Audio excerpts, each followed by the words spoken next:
চোখেরই জলে লেখা কত যে কবিতা ঝরে পড়ে প্রতিদিনই তোমারই নামে।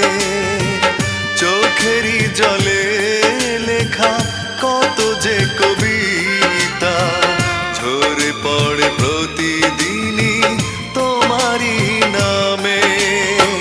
যেদিন চোখের জল শুকিয়ে যাবে মনে রেখো সেদিন আমার মরণ হবে।